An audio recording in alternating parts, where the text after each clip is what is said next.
आता आपण दुसरी पद्धत बघणार आहोत. तो सायमल्टेनियस इक्वेशनला सॉल्व्ह करण्याची आपल्याकडे दुसरी मेथड जी आहे जिचं नाव आहे जॅकोबी इटरेशन मेथड. ओके, तो जॅकोबी इटरेशन मेथड किंवा आपण याला जॅकोबी मेथड सुद्धा बोलत असतो. तो जॅकोबी इटरेशन पहिल्या लेक्चरमध्ये आपण गॉस सिडेल मेथड बघितली सायमल्टेनियसली इक्वेशनला सॉल्व्ह करण्याची. आता आपण या लेक्चरमध्ये गॉस इटरेशन मेथड बघणार आहोत. तो जॅकोबी इटरेशन मेथड बघणार आहोत. सॉरी, ठीक आहे. तो जॅकोबी इटरेशन मेथडमध्ये आणि गॉस सिडेल मेथडमध्ये या दोघांमध्ये काय फरक असतो हे आपण आता बघणार आहोत. आपल्या या व्हिडिओमध्ये आपल्याला क्लिअर होऊन जाईल. ओके, तर आपण काय करणार, सर्वप्रथम आपण काय करणार, जे पण इक्वेशन आपल्याला दिलेलं आहे ते आपण ॲज इट इज लिहून टाकणार. तो 20x + y - 2z = 17. त्याच्यानंतर पुढे आहे आपल्याकडे 3x + 20y - z = -18. त्याच्यानंतर तिसरं इक्वेशन आहे 2x - 3y + 20z = 25. या पद्धतीचे मी हे तिघं इक्वेशन लिहून टाकले. गॉस सिडेल मेथडमध्ये जसे आपण एक्स वाय आणि झेडचे इक्वेशन बनवले होते सेम आपल्याला इथं देखील बनवायचे आहेत. तो कसं करणार, पहिल्या इक्वेशनवरून मी एक्सची व्हॅल्यू फाइंड आउट करून घेतो, दुसऱ्यावरून मी वायची व्हॅल्यू फाइंड आउट करून घेतो आणि तिसऱ्यावरून मी झेडची व्हॅल्यू फाइंड आउट करून घेतो. तो बघा, पहिल्या इक्वेशनवरून जेव्हा तुम्ही एक्सची व्हॅल्यू फाइंड आउट करणार तो कसं करणार, तो बघा x = एक्सला चिटकून असणारा 1/20. नंतर आपण काय करणार, हा जो 17 आहे इकडे बरोबरचा पलीकडचा 17 मधून उरलेले जे हे टर्म्स आहे ते पलीकडे पाठवणार, जे की चिन्ह बदलून जातील. जे की काय, y जो आहे हा होऊन जाईल -y आणि -2z जो आहे होऊन जाईल +2z. या पद्धतीने इक्वेशन बनून जाईल एक्सचं इक्वेशन. ओके, तो काय केला आपण, एक्सला चिटकून असणारा जो 20 आहे तो 20 कशा पद्धतीने लिहितोय 1/20. असं का करतोय याचा आपल्याला कॉमन सेन्स आहे. काय करतो आपण, तो हे सगळे जे काय आहेत हे सगळ्या टर्म्स आपण पलीकडे पाठवतोय आणि एक्सला चिटकून असणारा जो मल्टिप्लाय आहे तो जाऊन डिवाइड होतोय. हे एक तरीका आहे या लिहिण्याचा. ओके, तो आपण आता पुढे काय करणार, दुसरे आपल्याला वाय फाइंड आउट करायचा आहे. तो वाय जो आहे, वायला मल्टिप्लाइंग फॅक्टर जो आहे 20 आहे, तो कसं लिहिणार आता, y = 1/20. आपल्याकडे जो इकडचा नंबर आहे -18, ठीक आहे, तो -18. हा 3x पलीकडे पाठवला तो -3x + 2z. तो 20y ची जी टर्म आहे तिला सोडल्यानंतर जे पण टर्म्स आहेत उरलेल्या त्या पलीकडे पाठवून द्यायच्या. जसे की 3x पॉझिटिव्ह होता, पलीकडे गेल्यानंतर -3x झाला. z मायनस होता, पलीकडे गेल्यानंतर पॉझिटिव्ह z. तो इथं पॉझिटिव्ह, हे बघा इथं पॉझिटिव्ह z पाहिजे, फक्त z हा झाला पॉझिटिव्ह z. ओके, तर हे दुसरं इक्वेशन झालं आपलं. तिसरं इक्वेशनमध्ये आता आपल्याला काय करायचं आहे, झेडची व्हॅल्यू फाइंड आउट करायची. तो z झेडला मल्टिप्लाइंग फॅक्टर किती 20 आहे, तो 1/20. आता इकडे काय होईल बरं का, 25, राईट. हा 2x इकडे जर पाठवला तो -2x + 3y. या पद्धतीने होऊन जाईल. काय केलंय कळतंय का, चेक करा. तो तिसऱ्या इक्वेशनमध्ये आपण काय केलंय, मला झेडची व्हॅल्यू फाइंड आउट करायची होती, झेडचं इक्वेशन बनवायचं होतं. त्यामुळे या 20 झेडचा जो पूर्ण टर्म आहे त्याला सोडल्यानंतर जे पण उरतंय त्यांना पलीकडे पाठवा. तो 25 - 2x + 3y या पद्धतीने दिसायला भेटेल आणि झेडला चिटकून जो 20 आहे तो इकडे त्यांना डिवाइड होईल. तर हे इक्वेशन तुम्हाला बेसिक जमायला पाहिजे. सगळ्यात पहिले जी काय ही आपली पहिली स्टेप असते, हे तुम्हाला जमायला पाहिजे. गॉस सिडेल मेथड आणि गॉस जॅकोबी मेथड या दोघांमध्ये तुम्हाला लागते, सॉरी जॅकोबी इटरेशन मेथड. ओके, तो ही झाली पहिली स्टेप आपली. आता आपण काय करणार, आता आपण एक एक इटरेशन करत जाणार आणि इटरेशनमध्ये कसं करतात बघा. तो इटरेशन नंबर 1, पहिलं इटरेशन आता आपण बघणार. पहिल्या इटरेशनमध्ये आपल्याला काय करायचं आहे, तो इटरेशन नंबर 1 जो आपण बघणार. पहिल्या इटरेशनमध्ये आपल्याला काय करायचं आहे, पहिल्या इटरेशनमध्ये आपल्याला बघा ते जे पण इक्वेशन तुम्ही घेतले ते ॲज इट इज लिहून टाकले तर बेस्ट होईल. पटकन लिहून टाकूया. x = 1/20, 17 - y + 2z, y = 1/20 -18 - 3x + z. नंतर आपल्याकडे आहे z = 1/20, 25 - 2x + 3y. या पद्धतीचे इक्वेशन आपण लिहून काढले. आता आपण काय करणार, पहिल्या इटरेशनमध्ये आपण लक्षात घ्यायचं दोघांमध्ये फरक काय बरं का, तर दोघांमध्ये एकच फरक आहे. जेव्हा तुम्ही x ची व्हॅल्यू काढणार तेव्हा y आणि z हे दोघं काय टाकणार, 0 टाकणार. जेव्हा तुम्ही y ची व्हॅल्यू काढणार तेव्हा x आणि z ची व्हॅल्यू तुम्ही 0 टाकणार. तो गॉस जॅकोबी मेथडमध्ये आपण काय करत असतो, गॉस जॅकोबी मेथडमध्ये जेव्हा x ची व्हॅल्यू आपण फाइंड आउट करत असतो तेव्हा y आणि z, y ची व्हॅल्यू 0 आणि z ची व्हॅल्यू 0 टाकतो. जेव्हा मी y च्या इक्वेशनमध्ये जातो तेव्हा y च्या इक्वेशनमध्ये x आणि z असेल तर x ची व्हॅल्यू 0 आणि z ची व्हॅल्यू पण 0 टाकायची. जेव्हा z च्या इक्वेशनमध्ये आपण जाऊ तेव्हा आपल्याकडे एक्स आणि वाय राहणार आहे. तर एक्सची व्हॅल्यू 0 आणि वायची व्हॅल्यू आपण काय टाकायची 0 टाकायची. या पद्धतीने आपल्याला करावं लागत असतं. पण अगोदरच्या स्टेपमध्ये किंवा अगोदरच्या मेथडमध्ये आपण काय केलं होतं, जेव्हा तुम्ही एक्सची व्हॅल्यू फाइंड आउट करायला गेलात तेव्हा वाय 0 आणि झेड 0 टाकला. परंतु वायची व्हॅल्यू आपण काय केली, एक्स आणि झेड होता तो एक्स जो वरती शोधला आहे तो तुम्ही टाकला, परंतु झेडची व्हॅल्यू 0 टाकली होती. झेडच्या इक्वेशनमध्ये काय केलं, एक्सची व्हॅल्यू वरची आणि वायची व्हॅल्यू वरची जी फाइंड आउट केली गेली आहे ती आपण टाकली होती. जरा तुम्ही एकदा रिकॉल करून बघा, तुम्हाला कळून जाईल ते. ओके, तो आता आपण आता काय करणार आहोत, जॅकोबी मेथडची पहिली इटरेशनला आपण जाणार आहोत, ज्यामध्ये मला काय करावं लागेल, जेव्हा मला एक्सची व्हॅल्यू फाइंड आउट करायची आहे तेव्हा मला काय करावं लागेल, तो x is equal to y is equal to z is equal to 0 मला पुट करावा लागेल. तो बघा कसं करतो. सर्वप्रथम एक्स पहिलं इटरेशन मला फाइंड आउट करायचं इज इक्वल टू 1/20 17 मायनस, हे बघा पहिल्या इक्वेशनमध्ये टाकतो. हां, तो इकडे जे पण वाय आणि झेड आहे याची व्हॅल्यू मी 0 टाकतोय, वायची व्हॅल्यू 0 टाकली, 2 इंटू झेडची व्हॅल्यू देखील मी 0 टाकली. ओके, तर या पद्धतीने आपण जर करायला गेलो तर जे आन्सर येईल ते काय येईल बरं का, चेक करूया. या पद्धतीने जर आपण सॉल्व्ह करायला गेलो तर आन्सर काय येईल चेक करू.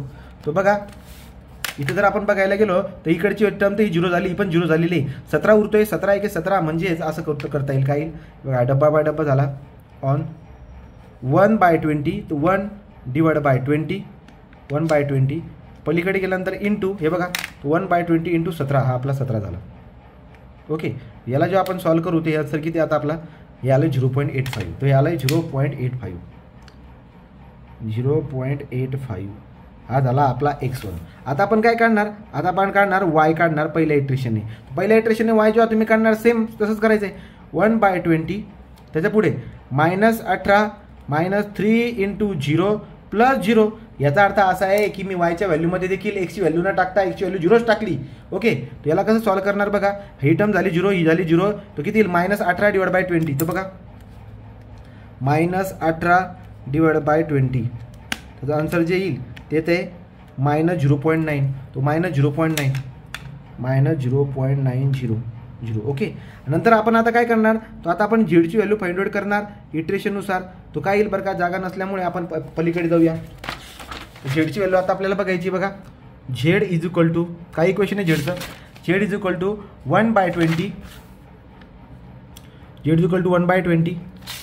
इकडे काय बरं का 25, तो 25 - 2x 25 - 2x प्लस 3y. या पद्धतीने आपल्याकडे आहे. मग आता आपण काय करणार सेम, आता z is equal to 1/20 25 - 2 into 0 plus 3 into 0 हे आपण करणार. आता जर आन्सर काढायला गेलो तर झेड इज इक्वल टू काय आला 25/20 इज इक्वल टू आन्सर काय येईल आपल्याकडे चेक करूया. तो आन्सर बघूया काय 25/20. तर आन्सर जर काढलं तर ते येत आहे 1.25.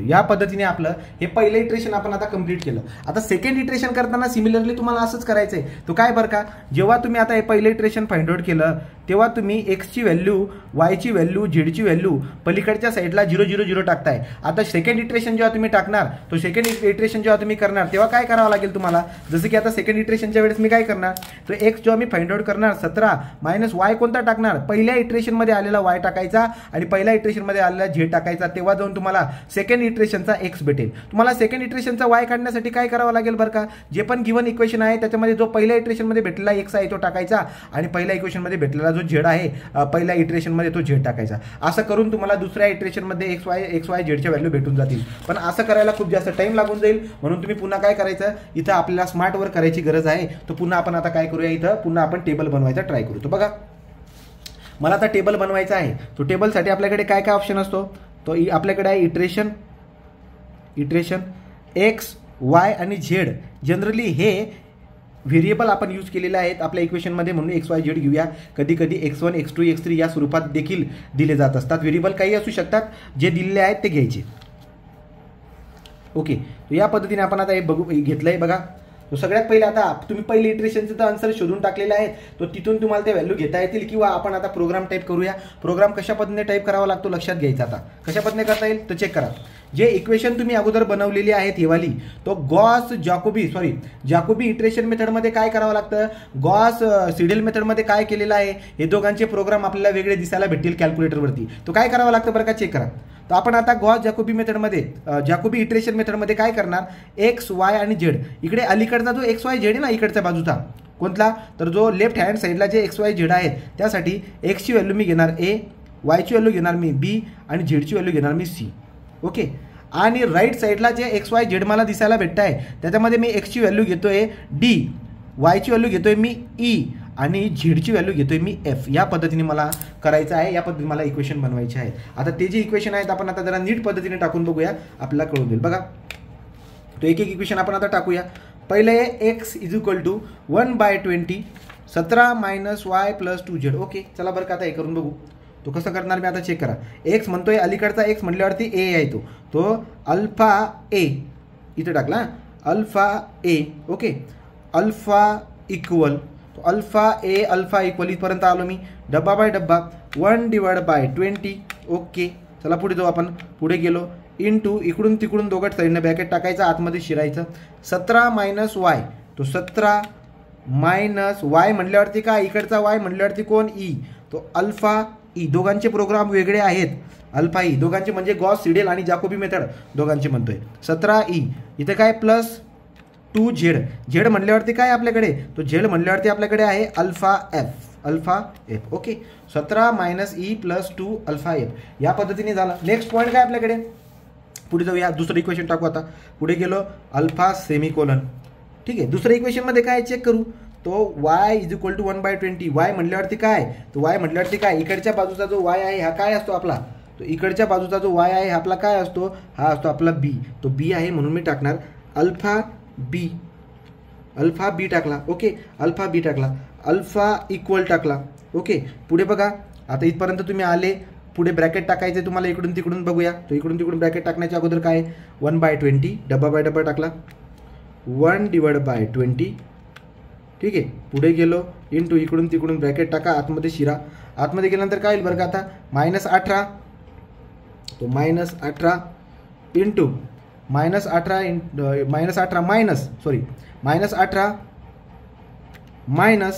3x. तो 3x म्हणजे काय, इकडचा x कोण आहे, डी आहे. तो तुम्ही काय करणार बाळांनो, इथं 3 अल्फा डी, तो 3 अल्फा डी. असं मी का करतोय तुम्हाला कळून जाईल एवढं बारकाईने काय करावं लागतंय. प्लस झेड, झेड म्हणजे काय, तो झेड म्हणजे आपला इकडचा झेड म्हणजे एफ आहे, तो प्लस झेड म्हणजे अल्फा एफ. इथे बघा इथे एफ दिसतोय, अल्फा एफ. हे झालं माझं दुसरं इक्वेशन बनवून. ठीक आहे, आता आपण जाणार पुढच्या इक्वेशनला अल्फा सेमिकोलन. तो इक्वेशनला सेपरेट करण्यासाठी सेमिकोलनचा वापर मी करत आहे. आता तिसरं इक्वेशन आपल्याला टाकायचं आहे झेडवालं. तो इकडचा जो झेड आहे याला घेणार मी C, alpha C, alpha equal. Okay, alpha C alpha equal. पुढे 1/20. ठीक आहे, 1/20 बघा 1/20. पुढे गेलो, पुढे गेल्यानंतर इंटू इकडून तिकडून ब्रॅकेट टाका. मध्ये गेलो काय बरं का, आता मध्ये काय टाकायचं 25 - 2x 2. इकडचा एक्स म्हटल्यावरती काय अल्फा डी, तो डी बघा इथे लिहिलंय मी, इकडचा एक्स म्हटल्यावरती अल्फा डी. ठीक आहे, 25 - अल्फा डी झाला प्लस 3y. तो 3y म्हटल्यावरती y कोण आहे, y म्हटल्यावरती ई आहे, तो ई म्हणजे अल्फा ई. या पद्धतीने केलं. राईट, तिघं इक्वेशन झाल्यानंतर तुम्ही कॅल्क दाबा. कॅल्क टाकल्यानंतर तुम्हाला ईची व्हॅल्यू मागेल. तर आता आपण काय करूया, आपल्या इक्वेशनच्या टेबलकडे यायचं. आलो, तो तुम्हाला आता काय करणार, ईची व्हॅल्यू मागेल. तो सुरुवातीला मी टाकणार ईची व्हॅल्यू काय टाकणार मी 0. तो 0 इक्वल एफची व्हॅल्यू मागतोय 0 इक्वल. तो पुन्हा डीची व्हॅल्यू मागतोय 0 इक्वल. तो जेवढे व्हॅल्यू मागितल्या 0 0 टाकत गेलो. सुरुवातीला किती आलं बरं का, पहिल्या इटरेशनमध्ये आला 0.8500. ओके, तो इटरेशन नंबर 1 0.8500. चला पुढे जाऊया, इक्वल बटन दाबूया. आपल्याला भेटला आता बी. तो बीची व्हॅल्यू किती आली, बीची व्हॅल्यू आली -0.900 -0.9000. 4 घरं घ्यायची आपण पॉईंट नंतर. ओके, पुन्हा जाऊ आपण आता. तो सीची व्हॅल्यू किती आली, आता सीची व्हॅल्यू आलेली आहे 1.2500. हे झालं पहिलं इटरेशन. तो झालं पहिलं इटरेशन. गॉस जॅकोबी मेथडमध्ये आपल्याला डायरेक्टली इक्वलच दाबत जावं लागत होतं शेवटपर्यंत. परंतु तुम्हाला या सीडीएलच्या प्रोग्राममध्ये काय करावं लागेल, आता तुम्हाला व्हॅल्यू स्वतःहून पुट करावं लागेल. तो कसं, सेकंड इटरेशनला जातो. हे बघा आता काय करायचं, इथपर्यंत आला, इथून काळजीपूर्वक लक्ष द्या. आता इक्वल बटन दाबायला जाणार, इक्वल दाबतोय बघा, इक्वल दाबलं मी. इक्वल दाबल्यानंतर तो ईची व्हॅल्यू मागतोय. तो बघा हा जो एक्स आहे हा असतो आपला डी, आपण लिहिलंय मागे. वाय असतो ई, ब्रॅकेट हळूच लिहायचं बारीक याच्यात. आणि झेड काय असतो आपला, हा एफ असतो. मग आपण आता काय करणार, ई विचारतोय ना, ई क्वेश्चन मार्क म्हणतोय ना, ई म्हणजे वाय आहे. तो त्याची किंमत किती काढून ठेवलेली आहे -0.900. ओके, तो 0 या पद्धतीने केलं. इंटर केलं, इंटर म्हणजे इक्वलचं बटन दाबून दिलं. एफ म्हणजे काय, एफ म्हणजे झेड आहे आपला 1.2500, तो 1.2500 इक्वल दाबून दिला, इंटर टाकलं, परत डी मागतोय, तो डी म्हणजे एक्स. मग आता एक्सची व्हॅल्यू किती आहे 0.8500. या पद्धतीने केल्यानंतर दुसरी इटरेशनच्या व्हॅल्यू जातील बघा. हा आला एच डी करून किती, एची व्हॅल्यू किती आली, तो 1.0200. ओके, नेक्स्ट जाऊ पुढे आपल्याकडे -0.9650. पुढे जाऊ आपण, नंतर आहे आपल्याकडे आता 1.0300. हे पण झालं दुसरं इटरेशन. आता आपण तिसऱ्या इटरेशनला जाऊया. इक्वल केल्यानंतर ईची व्हॅल्यू मागतोय, ई म्हणजे वाय काय आहे -0.9650. ओके, नंतर आपल्याकडे एफ, एफ म्हणजे कोण, एफ म्हणजे झेड काय आहे 1.0300. इंटर करायचं. डी म्हणतोय, डी म्हणजे हा 1.0200. तो हे झाला आपला ए आरला. तो तिसऱ्या इटरेशनमध्ये ए किती येतोय, तिसऱ्या इटरेशनमध्ये येतोय 1.0013. नंतर पुढे आपल्याकडे उत्तर येतं आहे -1.0015. नंतर तिसरा आपल्याकडे 1.0033. तो तिसरं इटरेशन पण कंप्लीट झालं. आता आपण पुन्हा काय करणार, इक्वलचं सिम्बॉल दाबणार. तो माझ्याकडून ई मागतोय, ई म्हणजे वाय मागतोय, ई म्हणजे वाय मागतोय, तो किती -1.0015 आन्सर केलं. परत एफ, एफ म्हणजे झेड किती आहे 1.0033. इंटर केलं. डी म्हणतोय, डी किती 1.0013, तो 1.0013. हे झालं आपलं तिसरं इटरेशन. तो तिसरं इटरेशन झाल्यानंतर चौथं इटरेशनच्या व्हॅल्यू येतात बघा. एची व्हॅल्यू किती येते 1.004. बीची व्हॅल्यू किती आली, ती आली -1.0000. नंतर पुढे किती 0.9996. म्हणजे आपल्याला कळतं आहे की आन्सर आपल्या कुठल्या साईडला चाललं आहे. ओके, चला पुढे जाऊया पाचव्या इटरेशनकडे. तर पाचव्या इटरेशनला ईची किंमत मागतोय, ई म्हणजे वायची किंमत मागतोय किती आहे -1.000. तर ठीक आहे, ठीक आहे, तो -1.000. ओके, एफची व्हॅल्यू मागतोय, एफ म्हणजे झेड, तो झेड किती 0.9996. इंटर करा. डीची व्हॅल्यू मागतोय, डी म्हणजे एक्स किती आहे 1.0004, तो 1.0004. ओके, या पद्धतीने आपण जेव्हा टाकणार तेव्हा आपल्या पाचव्या इटरेशनचं व्हॅल्यू भेटून जाईल. मग पाचवी इटरेशनची व्हॅल्यू काय आली 1.000.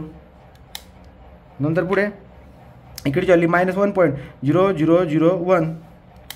इथे काय आली 1.000. 5 इटरेशनमध्ये आन्सर आलेला आहे आपला. ठीक आहे, तो 6वं इटरेशन काही करायची गरज नाही आहे. 6वं इटरेशन डायरेक्टली लिहून टाकायचं. कशा पण लिहायचं 1.000 -1.000 1.000. याचा अर्थ असा आला की आपला आन्सर झालेला आहे. तो फायनल आन्सर काय आहे, एक्सची व्हॅल्यू येते 1.000, वायची व्हॅल्यू येते -1.000 आणि झेडची व्हॅल्यू येते 1.000. या पद्धतीने आपले आन्सर आहेत.